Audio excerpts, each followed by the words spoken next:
ওয়ালাইকুম সবাইকে। তো গতকালকে বাপ্পি একটা পিকচার পোস্ট করেছিল। পিকচারটা আমি স্ক্রিনে দিয়ে দিচ্ছি। তো পিকচারটাতে আসলে আমি নিজে দেখেও প্রথমে আমার একটু অদ্ভুত লাগছে যে আসলে পিকচারটা একটু অন্যরকমই মনে হচ্ছে। প্রথমে কেউ দেখলে একটু ভয় পাবে, আমার একটু এরকমই মনে হয়েছে। তো আমি একটু ক্লিয়ার করে দিই। তো আমার আসলে 2 দিন থেকে অনেক বেশি জ্বর আসতেছিল। জ্বর মানে 102, 3, 1 এর নিচে নামতেছিল না, মানে জ্বর নামেই না, মানে একটু পর পরে জ্বর আসতেছিল এবং যাচ্ছিল, এবং এটা একটা সময় অনেক বেশি সিরিয়াস হয়ে যাচ্ছিল। জ্বরের সাথে আমার ঠান্ডা কাশি মানে সবটাই ছিল। তো তিনটা মিলিয়ে আমার যখন অবস্থা খুব বেশি খারাপ হয়ে যাচ্ছিল, তখন আমাকে হসপিটালে শিফট করে দেওয়া হয়। এন্ড হসপিটালে আসার পর আমার কাঁপুনি, মানে জ্বর উঠেছিল, মানে কাঁপুনি মানে ঝাঁকুনি দিচ্ছিল।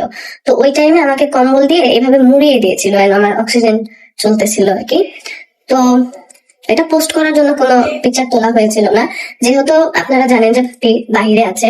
তো ওর তো আসলে টেনশন হবে, সবার আসলে খারাপ লাগবে। সো মেবি তারেক ভাইয়া ওই ছবিটা তুলে বাপ্পিকে ওটা আপডেট দিয়েছিল ওই সময়টা। আর বাপ্পি ওইটা আসলে ওর ওই সেন্সে যেটা মনে হয়েছে ও আপলোড করে দিছে।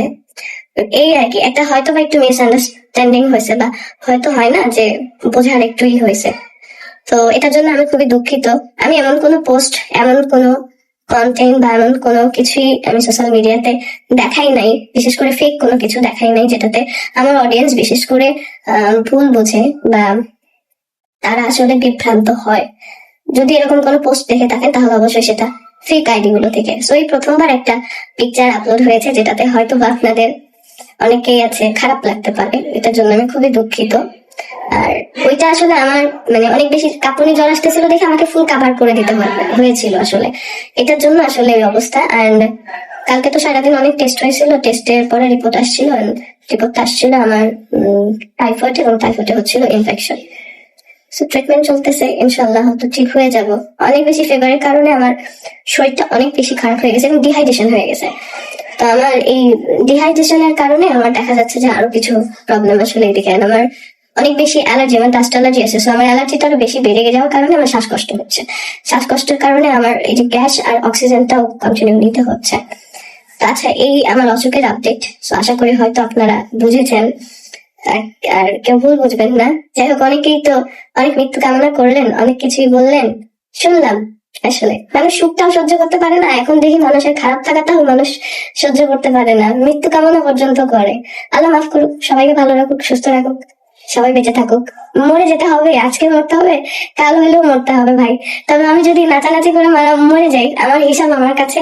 কিন্তু আপনি এই যে কারো মৃত্যু কামনা করতেছেন, কাউকে খারাপ কথা বলতেছেন, কাউকে খারাপ ব্যাড কমেন্টস করতেছেন, আপনাদেরও কিন্তু হিসাব দিতে হবে, এটার জন্য প্রস্তুত থাকতে হবে। ভালো মানুষের পরিচয় খারাপ মানুষকেও ভালো দোয়া করে। তো এতটুকুই।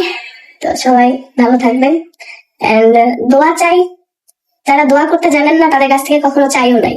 আমার ভালোবাসার মানুষ, আমার ওয়েল উইশার, যারা আমাকে পছন্দ করে, তারা আমার কাছে ইম্পর্টেন্ট, আপনারা না। যারা আমাকে দেখতে পারেন না, আমার মৃত্যু কামনা করেন, আপনারা আমার লাইফের নাথিং। সো আপনারা কেউ না, আপনাদেরকে আমি গালি দিলেও আমার নিজেরই অপমান। সো যাই হোক, আমার ভালোবাসার মানুষদের জন্যই আপডেট করা ছিল, আর আমি ক্লিয়ার করে দিলাম। আর এই সিজনটা আসলে অনেক বেশি খারাপ, চেষ্টা করবেন সবাই একটু ভালো থাকার এবং নিজের টেক কেয়ার করার, কারণ একটা ভাইরাস টাইম আসছে, এবং বিশেষ করে বাচ্চাদের সেফ রাখবেন। রিকোয়েস্ট করব, বাচ্চাদের অনেক বেশি হার্ম হচ্ছে। আমি যখন অ্যাডমিট হই তখন আমার চোখের সামনে একটা বেবি এখানে আসলে ডেথ হয়েছে। ওইটা দেখার পরে আমার আরো বেশি খারাপ লাগতেছিল। আল্লাহ মাফ করুক, সবাই ভালো রাখুক সবার জায়গা থেকে।